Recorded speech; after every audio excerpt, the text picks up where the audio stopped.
We, since the last ball, we've had a number of trips to Malaysia. The Australia-Malaysia Business Council, through the encouragement of many people, have, of course, been expanding our scope of operations geographically away from just Malaysia. Malaysia and Australia, of course, share a very special link. Let me backtrack for a moment. You may wonder why is it that we celebrate, well, we actually were piped in by a piper. The answer is very simple. Because Scotland, I'm always claimed to be an honorary Scotsman. My children are very, very lucky. They are actually part Scots. It equates to some 299,000 full-time jobs. That is the volunteer effort that we have in our state. It is magnificent. And we discovered that last year when we had those January flood events and 60,000 people emerged to give support, to lend a hand to the city of Brisbane to help us recover quickly and get back to business as a city.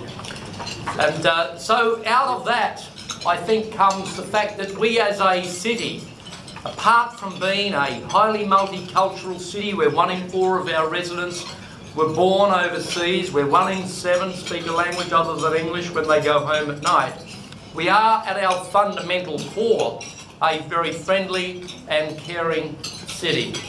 And that's the way, in spite of us becoming a thriving metropolis, a growing city, those fundamentals have to stay. Because that is what defines us as a people and what defines us as a city. 3 years in Parliament, he was the Speaker of the House. And can I say to John and to you, he returned a dignity to the House that in past years had not been present. He returned a sense of ownership and pride in what the House stood for. And that's very important. And to John, the House and the Parliament, and indeed the people of Queensland, owe you a debt for that. It is very important.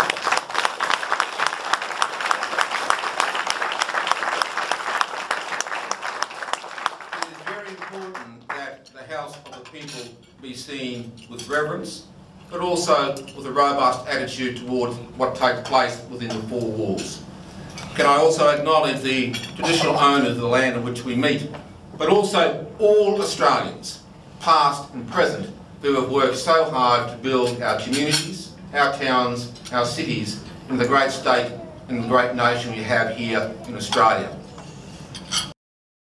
Ties between Australia and Malaysia, ties to family, to trade, to many other areas of common interest. And tonight is a night to celebrate all those links and to remember who we are and to be grateful for what we've got here in Queensland. I know in these difficult times when many of our fellow citizens in Queensland face adversity and despair, it doesn't hurt us, to stop and ponder for a while about all we've got in this room, all we've got in this state, and be grateful for that and grateful for what our children might become. As we face the future together, both here and in Malaysia, let's light a torch of hope that can go across the Pacific Ocean and up there into Malaysia, and we together can forge bonds of friendship that have been together since even before the First World War. The last 15 years or more, people on this planet, more people in the entire time I can remember, and you can recall in history, recorded history, have been rescued from poverty. More than any other period in human history. In China, in the next 12-year period, over 350 million people will move from the country to urban areas. Children that never had an opportunity to have a decent education will have one.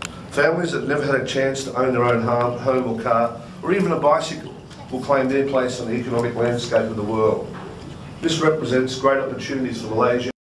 The King, His Majesty Tunku Abdul Halim, King of Malaysia.